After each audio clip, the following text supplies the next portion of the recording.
Halo pemirsa Polri TV, berjumpa lagi bersama saya Bripol Intan Anansi dalam podcast Presisi. Kali ini episode yang luar biasa karena kita tidak berada di studio, melainkan langsung berada di Mapolresta Bandara Soekarno-Hatta. Dan kali ini kita akan membahas seperti apa pengamanan yang dilakukan oleh kepolisian terhadap salah satu objek vital nasional Bandara Internasional Soekarno-Hatta yang kita akan bahas secara mendalam bersama Kapolresta Bandara Soekarno-Hatta, Kombes Pol Ronald Sipayung SH SIK MH. Bapak terima kasih sudah berkenan mengizinkan kami untuk datang ke sini dan langsung saja Bapak kita akan bertanya seberapa strategis sebenarnya posisi Bandara Soekarno-Hatta dalam konteks keamanan nasional? Tentu sebagai bandara yang merupakan pintu gerbang dan pintu masuk bukan hanya terhadap penumpang, tetapi terhadap barang-barang baik dari dalam maupun luar negeri. Artinya cukup banyak dan cukup tinggi volume barang dan orang yang akan masuk ke Jakarta. Tentu ini menjadi tantangan bagi kita bagaimana menimbulkan dan memberikan kesan yang baik bahwa pada saat orang tiba di Jakarta, khususnya di Bandara Soekarno-Hatta ini, bisa mendapatkan kesan yang baik dan positif. Tentu hal tersebut adalah tanggung jawab kita sebagai objek vital nasional bagaimana mendukung supaya Bandara Soekarno-Hatta ini menjadi pintu masuk yang memberikan kesan baik dan positif kepada seluruh warga dan juga arus barang yang masuk ke Indonesia. Karena bandara ini bukan hanya representasi dari Jakarta sendiri, Betul. tapi juga kondisi Indonesia seperti itu ya Pak? Betul sekali.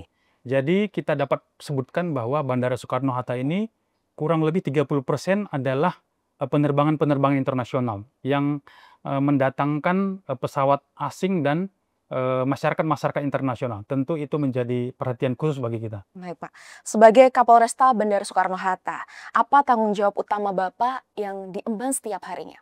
Ya, sebagai kepolisian tentu secara umum tugas dari Polres Bandara Soekarno-Hatta adalah bagaimana mendukung dan menjamin semua kegiatan operasional di Bandara Soekarno-Hatta ini khususnya di bidang keamanan dan ketertiban bisa berjalan dengan baik dan lancar. Kami sampaikan Mbak bahwa di tahun 2025 ini Bandara Soekarno-Hatta ini cukup banyak mendapatkan penghargaan-penghargaan internasional yang khususnya di bidang keamanan. Tentu keamanan ini menjadi salah satu unsur pokok bagaimana supaya semua orang dan aktivitas ini berjalan dengan baik.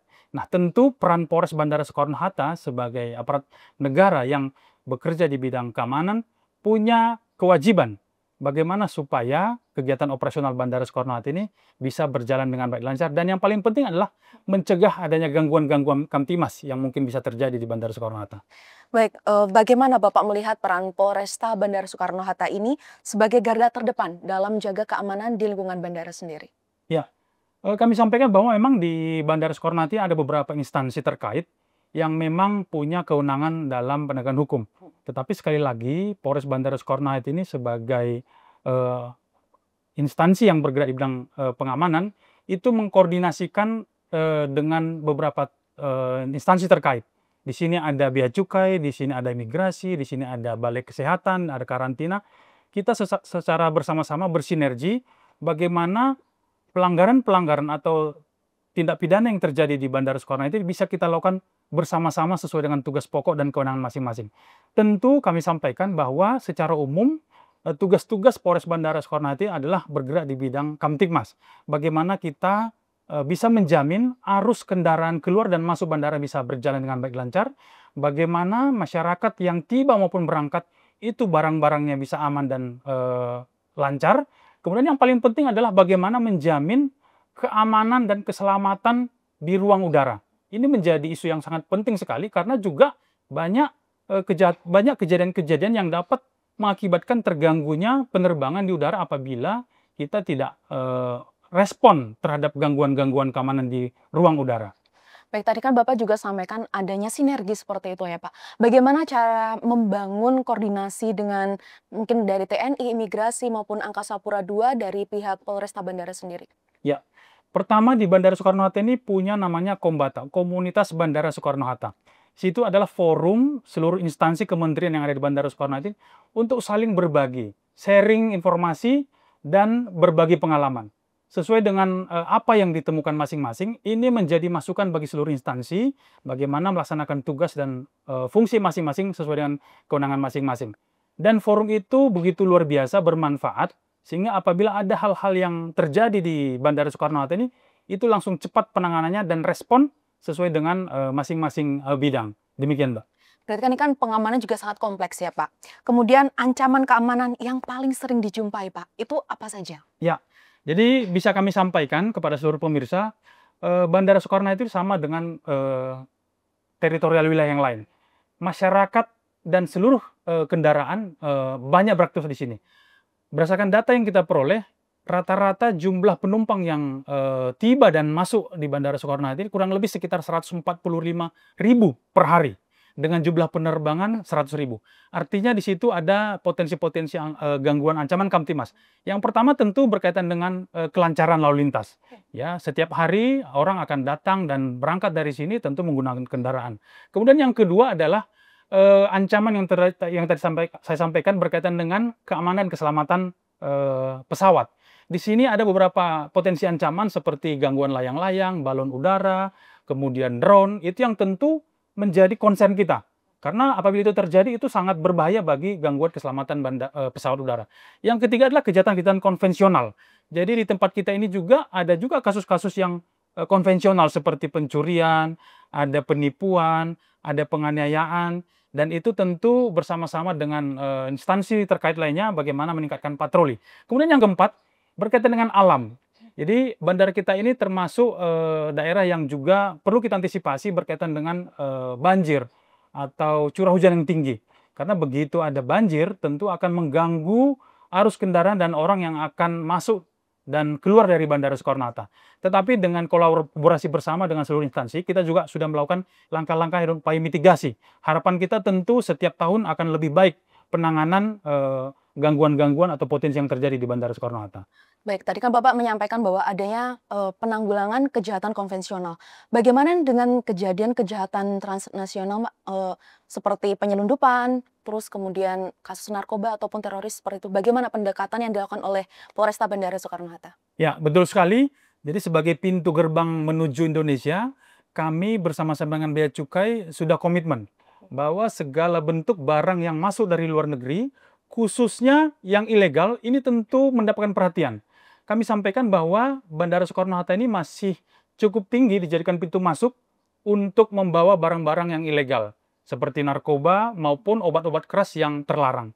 Kemudian yang kedua, kita juga mengantisipasi adanya barang-barang yang diselundupkan keluar, seperti hewan atau tumbuhan yang dilindungi, kemudian ada hewan-hewan yang menjadi komoditi ekspor seperti benih lobster, yang tentu ini bisa mendatangkan kerugian bagi negara kalau sampai lolos ke luar negeri.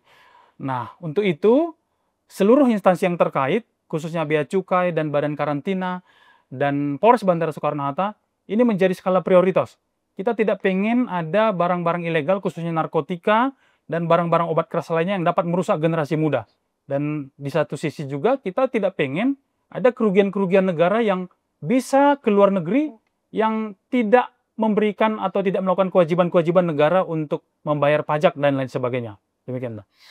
Pak, ini kan kalau mengingat Indonesia ini kan punya tradisi seperti musim mudik seperti itu. Ya. Tentunya adanya lonjakan penumpang di bandara. Bagaimana caranya Bandara Soekarno-Hatta ini, maksud kami Polresta Soekarno-Hatta ini menangani tersebut? Adakah tantangan tersendiri? Ya, jadi memang secara umum dalam 1 tahun itu kita juga melaksanakan kegiatan dalam mengantisipasi mudik, khususnya di musim Lebaran dan di Natal Tahun Baru. Dan itu dipastikan bahwa di musim-musim Lebaran dan Tahun Baru itu pasti jumlah penumpang dan jumlah penerbangan akan melonjak dan meningkat sampai 30-40%. Dan seperti kebiasaan, kita juga terlibat melaksanakan kegiatan operasi ketupat maupun operasi lilin. Kita juga mendirikan pos pengamanan di setiap terminal-terminal, sehingga dengan kehadiran pos pengamanan tersebut, kita bisa memantau dan memonitor. Kemudian yang kedua, kita juga memberikan inovasi-inovasi terhadap situasi-situasi yang membutuhkan perhatian terhadap pelayanan penumpang. Inovasi yang pernah kita lakukan adalah seperti layanan antar penumpang, kemudian bantuan ambulans, kemudian terhadap pos ramah ibu dan anak yang itu sudah menjadi agenda rutin yang kita laksanakan kalau memasuki musim Lebaran maupun musim Natal. Tetapi di luar itu pun kami juga punya pola untuk bagaimana mengantisipasi lonjakan. Kita setiap hari akan memonitor data jumlah penumpang yang akan tiba maupun berangkat.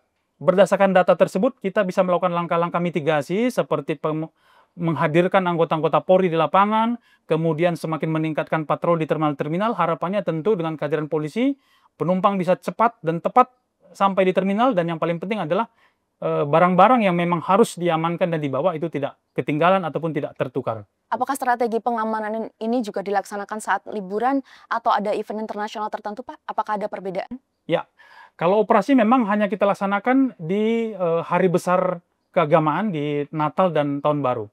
Perlu kami sampaikan juga, Pak, bahwa Bandara Soekarno-Hatta ini juga sebagai tempat untuk menerima kedatangan pejabat-pejabat setingkat kepala negara maupun kepala pemerintahan. Dan operasi yang dilaksanakan berkaitan dengan pengamanan tamu kepala negara adalah operasi Waskita, di mana Pas Pampres sebagai leading sektor. Tetapi peran Polres adalah bagaimana untuk mengamankan jalur lalu lintas, mengamankan supaya tidak ada gangguan sekecil apapun kepada tamu-tamu yang akan datang ke Jakarta melalui Bandara Soekarno-Hatta. Kemudian yang berikutnya berkaitan dengan lonjakan di dalam situasional seperti musim lebaran, musim liburan, kemudian hari-hari weekend, itu tentu kita mengantisipasi dengan kehadiran polisi dan mengantisipasi area-area check-in yang tentu akan menimbulkan kepadatan dan banyaknya penumpang yang akan berangkat. Luar biasa ya Pak, ini peranan jajaran Polresta Bandara Soekarno itu sangat sigap sebagai garda terdepan dalam jaga keamanan Bandara Internasional Soekarno-Hatta yang menjadi representasi Indonesia. Dan pemirsa, di segmen berikutnya kita akan membahas seperti apa teknologi yang digunakan oleh Polresta Bandara Soekarno-Hatta dalam mendukung pengamanan di Bandara Internasional Soekarno-Hatta. Jangan kemana-mana, tetap bersama kami di Podcast Presisi.